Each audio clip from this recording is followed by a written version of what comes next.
Salut tout le monde, c'est Soraya. Bienvenue dans Lamp, Salt and Light podcast. Aujourd'hui, nous sommes le lundi 19 juillet 2021 et dans ce nouvel épisode, j'aimerais vous partager la notion de sainteté et de sanctification. Alors, je vous souhaite une très bonne écoute, une très belle semaine et je vous dis à très bientôt. Miarahabantsika rehetra tonga soa indray eto amin'ny The Lamp, Salt and Light podcast. Androany tsika hiresaka momba ny toy an'le lohahevitra niresantsika farany. Ny lohahevitra niresantsika farany dia mikasika ny fahaterahana indray.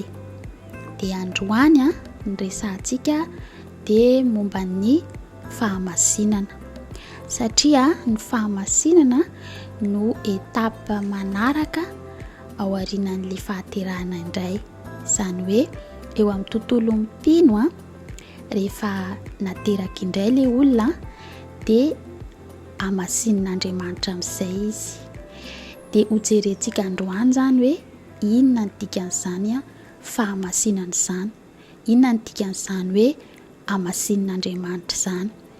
Dia hozaraintsika roa ty fandaharana ity.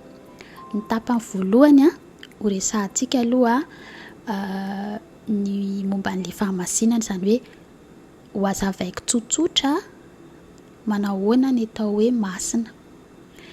Dia ny tapany faharoa hiezaka nome ohatra vitsivitsy izany hoe manao ahoana izany fisehoana izany fahamasinana izany eo amin'ny fiainan'ny mpino, eo amin'ny tontolo andro mpino izany, amin'ny andavanandro izany.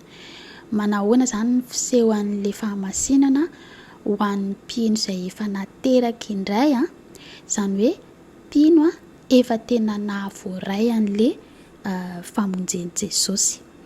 Izay izany ny zavatra ho resantsika androany.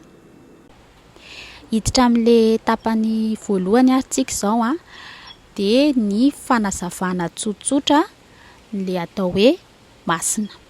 Inona izany atao hoe masina? Mba ahafahantsika mahazo bebe kokoa an'izay teny hoe masina izay dia ataontsika hiverina any amin'ilay teny fototra. Ny teny fototra dia ny teny Hebreo. Raha ny Baiboly no resahana, ny teny Hebreo ny teny fototra, satria efa nazavaiko tany amina video nataoko tany aloha tany tamin'izany nanazava ny tontolon'ny Baiboly sy ny fizarana ao anaty Baiboly. Dia tamin'izay ny teny hoe ny Baiboly dia nosoratana tamin'ny teny Hebreo, ny testamenta taloha izany.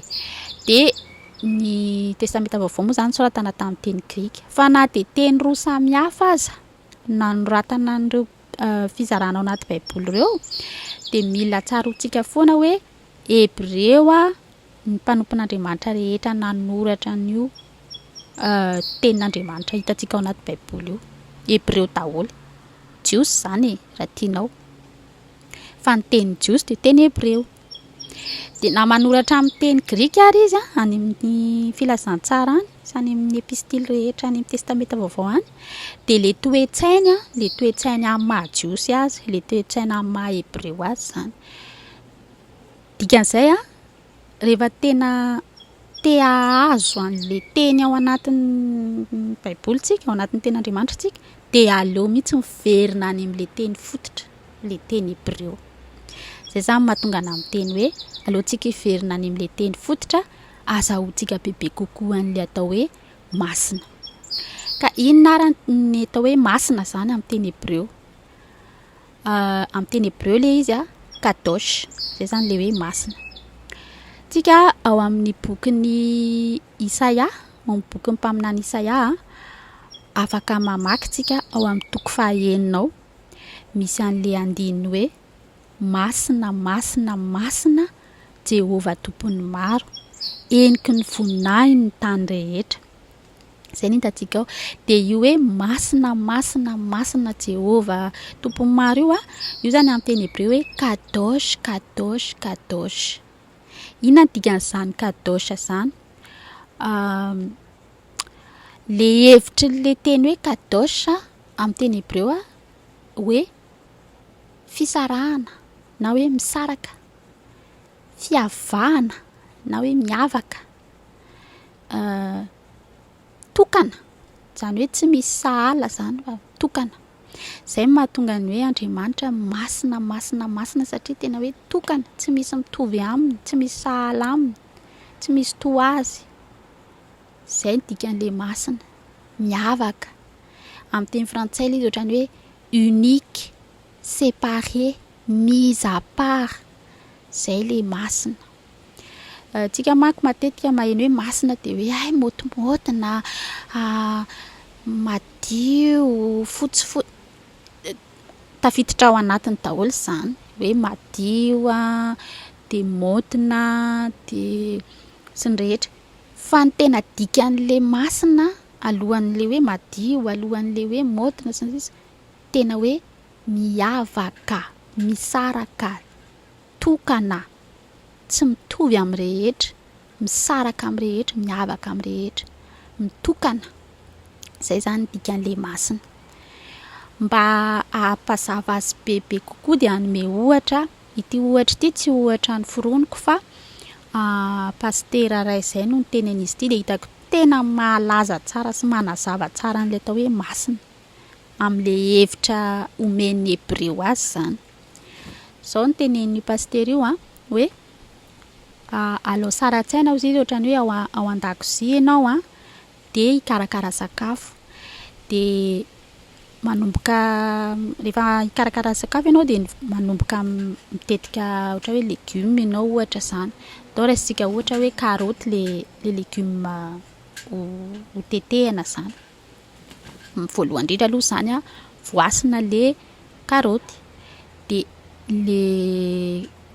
le hodin'le karaoty iny akisaka satria iny tsy ilaina. Dia efa misy fiavahana zany eo zay, efa misy fisarahana eo zay zany. Le karaoty efa voavovy sy le hodin'le karaoty zany sarahana. Dia efa zay zao efa misy hevin'le hoe fahamasinana, misy zavatra misaraka ao, misy zavatra miavaka ao. Inona le avahana? Le karaoty efa voavovy. Dia avy eo indray tetehana indray iny karaoty iny. Rehefa mitetika zany ianao dia rehefa manomboka mihamaro le tetika dia avahanao indray iny tetika iny. Asa tsy haiko akisaka ao miankavanana ve dia amin'izay malalaka le planche hitetehanao an'le karaoty, sa tena maka vilia baolina mihitsy ianao dia atsofoka ao anatin'le vilia baolina le karaoty efa voatetika. Dia avy eo indray lasa indray ianao mitetika karaoty hafa. Dia rehefa mihamaro indray le efa voatetika dia lasa indray ianao manasaraka an'iny efa voatetika iny ataonao ao anatin'le vilia baolina. Misy fisarahana, misy fanavahana ataonao zany ao amin'le hoe karaoty mbola tsy voatetika sy le karaoty efa voatetika. Voalohany aloha navahanao le karaoty efa voavovy sy le hodin'le karaoty. Dia avy eo lasa mitetika indray ianao dia avahanao indray ny karaoty efa voatetika sy ny karaoty mbola tsy voatetika. Dia zay ny hevitry n'le hoe masina amin'ny Hebreo. Misy fanapahana ataonao ao dia avy eo misy fisarahana ataonao ao misy fanavahana ataonao ao. Dia le miavaka iny, le ohatrany hoe raha le karaoty zany le izy dia rehefa le voatetika iny ny atao hoe masina. Dia zay sary zay alao sary zay dia ampiaro amin'le fiainantsika mampino antsika. Ohatr'izay ny ataon'Andriamanitra amintsika. Tsika zany voalohany indrindra aloha zany misy an'le fahaterahana indray. Tsy averiko intsony iny efa niresahantsika tamin'le podcast nataontsika farany. Fa rehefa nateraka indray zany tsika dia ny etapy manaraka eo dia ny fahamasinantsika. Fa tsy tsika no manamasina ny tenantsika fa Andriamanitra no manamasina antsika. Ohatrany ahoana fomba fanamasinan'Andriamanitra antsika? Tapahany amin'le fatotra nananantsika tamin'izao tontolo izao tsika. Tapahany zany iny fatotra iny. Dia rehefa tapaka iny fatotra iny dia sarahany amin'izao tontolo izao tsika. Dia avy eo avahany atokany amina toerana hafa. zay le izy. Ara-panahy zany resahana eto zany hoe tsy hoe lasa mitokatoka-monina akory tsika rehefa nateraky indray fa tsika miara-miaina amin'izao tontolo izao araka le tenin'i Jesosy tamin'le vavaka nataony alohan'le namadiana azy. Vavaka ho an'ny mpianana izy dia niteny izy hoe ny vavaka ataoko dia tsy hoe ny analandry zareo le mpianana zany amin'izao tontolo izao fa ny hoe na dia miaina eto amin'izao tontolo izao aza zany ny mpianatry Jesosy dia miavaka ihany izy na izany aza. Dia ohatr'izay tsika tsy hoe mitokatoka-monina fa miara-miaina amin'olon-drehetra ihany tsika fa ara-panahy tsika miavaka, ara-panahy tsika mitokana, ara-panahy tsika nosarahan'Andriamanitra amin'ilay fiainan'izao tontolo izao dia izay le hoe hamasinin'Andriamanitra. Izay zany dikany hoe masina. Izay mahatonga ny Paoly apôstôly rehefa manoratra izy ka amin'le fanolorana any amin'ny epistily reny izy dia manomboka miarahaba aloha zany izy dia mamangy an'ireo masina, ireo olo-masina. Le olo-masina tiany teneny eo zany le mpino, le olona efa nateraky indray mino an'Andriamanitra. Zay ny dikan'le hoe masina. Ao anatin'izay le resaka fahadiovana satria mazava ho azy rehefa nateraky indray ianao dia diovin'Andriamanitra ny fanahinao, avaozin'Andriamanitra ny fanahinao sy ny fonao hoe misy resaka fahadiovanao, misy resaka fahamotinana koa ao, tena marina izany. Fa ny tena dikan'le masina zany dia hoe miavaka. Zany hoe amin'ny voalohany ianao aloha zany mbola tsy hita tsara le fiavahanao amin'izao tontolo izao fa rehefa masinin'Andriamanitra hatrany ianao ao amin'ny fiainanao ara-panahy, fiainanao miaraka aminy dia mehita hatrany le fiavahana. Mehita hatrany zany hoe tsy mitovy amin'ny fiainan'izao tontolo izao ny fiainanao, tsy mitovy amin'ny toe-tsain'izao tontolo izao ny toe-tsainao, tsy mitovy amin'ny toe-po sy ny toe-panahin'izao tontolo izao ny toe-po sy ny toe-panahinao. Zay le hoe masina, miavaka. Dia anapiako an'izay sady mamarana an'le fizarana voalohany zany dia io fahamasinana io araka ny teniko teo hoe asa ataon'Andriamanitra ao amin'ny fiainam-panahinao io. Fa na dia izany tsy midika izany hoe mipetra-potsiny tsika, hoe tsy manao inona tsika fa miandry an'Andriamanitra manamasina antsika eo dia tsika zany le mitourner le pouce hoy ny teny frantsay. Tsy izay fa tsika miara-miasa amin'Andriamanitra tsika, miara-miasa amin'ny fanahin'Andriamanitra ohatran'ny hoe collaborateur tsika. Dia dikan'izay tsy hoe ianao zany miraikitra foana amin'izao tontolo izao. Efa olona efa natao hoe nateraky indray fa tsy te hiala amin'le fiainana amin'izao tontolo izao fa te hijanona eo fa tsy haiko hoe inona zany le mamimamy ao dia te hijanona eo foana. Dia raha izay zany ny mitranga dia tsy mety mivoatra mihitsy zany tsika amin'ilay fahamasinana, tsy mety mandroso mihitsy tsika amin'ilay fahamasinana fa ohatran'ny hoe zaza foana, ohatran'ny zaza body foana zany tsika ara-panahy. Fa mba hampandroso antsika amin'ny fiainam-panahintsika, mba hampandroso antsika amin'ilay fahamasinantsika dia tokony miara-miasa amin'Andriamanitra tsika, izany hoe makatohan'ny sitrapon'Andriamanitra tsika, mandroso tsika amin'ilay fiainantsika ara-panahy dia manamasina tsika hatrany Andriamanitra. Dia mandra-pahatonga n'ilay fotoana hoe iverenan'i Jesosy hiakarantsika any an-danitra sy ny sisa dia memasina hatrany zany tsika. Le tsika teneniko eto tsy tsika olombelona rehetra, tena ataoko mazava tsara, tsy hoe tsika rehetra eto tany, tsy ny olombelona rehetra ny resahako fa izay rehetra efa nandray an'ilay famonjen'i Jesosy, izay rehetra efa nandalo an'ilay fahaterahana indray dia izay rehetra efa miaina ao amin'ilay fahazavan'Andriamanitra, ao amin'ilay lalan'Andriamanitra. Ireo olona ireo zany teneniko izany hoe rehefa mandroso ao amin'ny fahamasinana dia ireo ilay antsoina hoe masina. Izay zany ny fizarana voalohany, izay ny atao hoe fahamasinana na hoe masina. Fizarana faharoa hozy hoe andeha hanome ohatra vitsivitsy manahoana ny fisehoan'izany fahamasinana izany amin'ny fiainantsika andavanandro amin'ny maha-pino antsika. za tsy afaky ny valapatra be ame ohatra be dia be fa ameko ohatra vitsivitsy fa angamba tonga de ho azonao hoe ay ohatrohatr'izay zany fisehoan'le hoe fahamasinana na hoe masina. Misy ataoko hoe sokajiny anankiroa le fisehoany. Misy fisehoany avy ao anatiny, ohatrany hafahafa le fiteniko hoe fisehoany nefa avy ao anatiny, fa tena misy fisehoany le izy fa avy ao anatinao ao, zany hoe mivoaka amin'ny toe-ponao, mivoaka amin'ny toe-panahinao, mivoaka amin'ny toetranao miseho amin'ny toetranao zany le izy. Ny toetranao moa zany avy amin'ny fonao, avy amin'ny toe-ponao sy ny toe-panahinao ihany le toetranao de miseho amin'ny alalan'ny toetranao iny le izy, miseho amin'ny alalan'ny fitondrantenanao le izy. Zay ny sokajy voalohany. Ny sokajy faharoa le ety ivelany, miseho amin'ny fihetsika hoe ety ivelany, miseho amin'ny fomba fitafinao, miseho amin'ny fomba fiteninao, le fahamasinana. Averiko indray mandeha azo sokajiana roa le izy. Ny voalohany miseho amin'ny toetranao, miseho amin'ny fitondrantenanao, de ny faharoa miseho amin'ny fomba fiteninao, fomba fitafinao, zany hoe ny maha olombelona anao, ny maha olona anao mihitsy, ny maha izy anao mihitsy no hitantara hatrany le fahamasinana.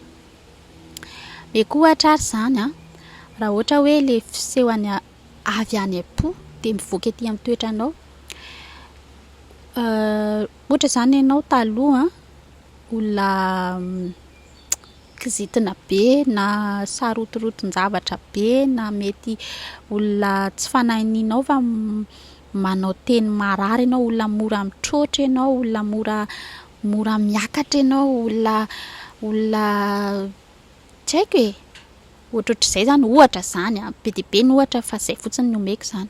Ohatra hoe ohatr'izay ianao de rehefa ianao nateraka indray miasa ao aminao, zany hoe mitoetra ao aminao io fanan'Andriamanitra io, de lasa miasa isan'andro ao aminao, ny herin'io fanan'Andriamanitra io de io mampirisika anao lasa malefaka, lasa tsy hoe tatapika eo ianao tonga de tsy kizitina intsony mety mbola kizitinjitina ihany aloha ianao amin'ny voalohany, fa rehefa mandeha ny fotoana hitan'ny olona hoe ay ohatrany miova ho ahy ihany iny ohatrany raha taloha zao zay de efa nitrotra be indray izy, fa zao izy lasa kalma be, lasa be fandeferana be, lasa tsy hoe tsy miraharaha, tsy hoe lasa tsy mivaky loha, tsy izay, fa lasa mora manaiky zavatra, mora mandefitra, lasa malemy fanahy, lasa malemy fo.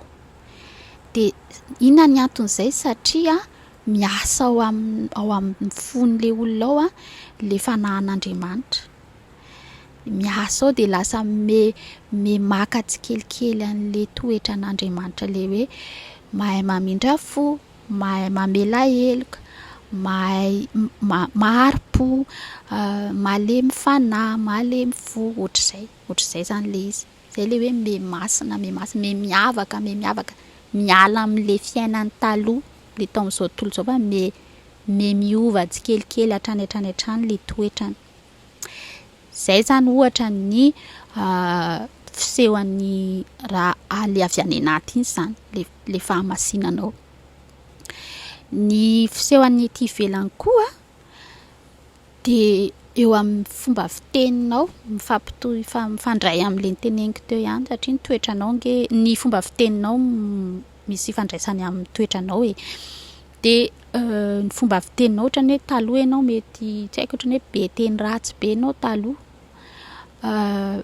fa zao ianao vao manomboka miteny an'iny ianao de ohatrany misy zavatra manitikitika manenjikenjika ny sainao hoe fa ohatrany tsy hainao hoe fa maninona fa ohatrany lasa gêné be ianao miteny an'le izy zany hoe tsy hainao le izy fa ny tena marina le fanahin'Andriamanitra mitoetra ao aminao mihitsy ny gêné, de rehefa vao miteny an'le izy ianao de lasa gêné koa ianao satria le fanahin'Andriamanitra mitoetra ao aminao, de avy ianao lasa tsy te hanao an'izany intsony. De mety amin'ny voalohany ianao le vao nateraka indray ianao le mbola mety hoe 100% miteny ratsy be ianao de mandeha ny fotoana de mety mihena 50% iny, de mety mihena 30% iny, de Anirinany ianao tena lasa madio be io fomba fiteninao io, tsy maheno miteniteny ratsy zany intsony ny olona ary mety gaga hoe niova be ny fomba fiteny ihany. Ohatr'izany koa ohatra ny hoe fomba fiakanjonao. Taloha ianao aveko matetetika ity satria anisan'ny fiseho amin'ny fahamasinana ety ivelany io fomba fiakanjonao io, fomba fitafinao io.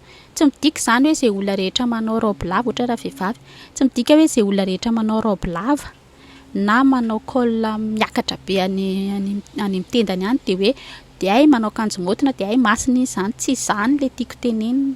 Ianao mety lamaody le izy dia manao akanjo lava ianao fa ny fitondran-tenanao, ny fiteninao, ny toetranao tsisy fahamotinana, tsisy fisehoana fahamasinana dia tsy masina ihany ianao. Zany hoe tandremo tsara zany fa za zany raha miteny izany tsy hoe akory hoe izay olona rehetra manao akanjo tsy motina dia dikan'izay tsy manana an'Andriamanitra izy. Mety mbola sasabotra izy ara-panahy, dia mety mbola tsy mahafantatra izy hoe tsy araka ny sitrapon'Andriamanitra le fomba fitafiny, satria fantaro fa tepolin'Andriamanitra. Matoa mitoetra ao aminao ny fanan'Andriamanitra, dikan'izay tepolin'Andriamanitra zany ianao. Izay toerana misy ny fanan'Andriamanitra no antsoina hoe tepolin'Andriamanitra. Ka raha ianao nandray ny famonjen'i Jesosy, nandray ny fanan'Andriamanitra zany ianao, mitoetra ao aminao zany ny fanan'Andriamanitra, dikan'izay ianao zany tepolin'Andriamanitra. Tepolin'Andriamanitra zany masina satria Andriamanitra masina. Dia izay mahatonga ny hoe amin'ny maha-tepolin'Andriamanitra anao aza deradery io vatanao io, aza deradery io feanao io, aza deradery io tratranao io, aza deradery io fitombenanao io, satria masina ianao. Fa manina ianao masina satria ianao namasin'Andriamanitra. Fa manina ianao masina satria mitoetra ao aminao ny fanan'Andriamanitra. Dia manala baraka an'Andriamanitra ianao, manala baraka ny tepolin'Andriamanitra ianao raha aterateranao amin'izao tontolo izao ny vatanao izay tepolin'Andriamanitra. Zay le mahatonga an'ilay hoe sarony. Tsy resaka hoe manao fiatsaram-belatsihy akory dia mody manao motimotiny eo nefa ny toetra manala baraka an'Andriamanitra, tsy izany le izy. Fa tokony ho le fahamasinanao ao anatinao, le fiovan'ny toetranao ao anatinao tokony mivoaka ety ivelany ety amin'ny fomba fiteninao, amin'ny fitondran-tenanao ary amin'ny fomba fitafinao ihany koa. Ny rehetra zany na ny anatiny na ny ivelany tokony miseho ny fahamasinanao raha tena nateraka indray tokoa ianao ary raha tena mitoetra ao aminao tokoa ny fanan'Andriamanitra. Zay zany ny zavatra mba tiako ho tsindriana indray amin'ity resaka hoe fahamasinana ity. Mazava ho azy araka ny teniko foana, be dia be zavatra azo resana, afaka mivalapatra be adiny iray adiny roa, afaka manao débat mihitsy fa ny fotoanantsika voafehy ihany, miezaka foana tsy manao lava be dia izay aloha zany mba zavatra azoko aroso antsika indray amin'ity fandaharana ity izay nampitondrako ny lohateny hoe ny fahamasinana. Dia misaotra antsika indray mihaino hatramin'ny farany, amin'ny manaraka indray antsika mijery lohahevitra hafa dia mandra-pahatonga an'izay dia tahiny tompontsika rehetra.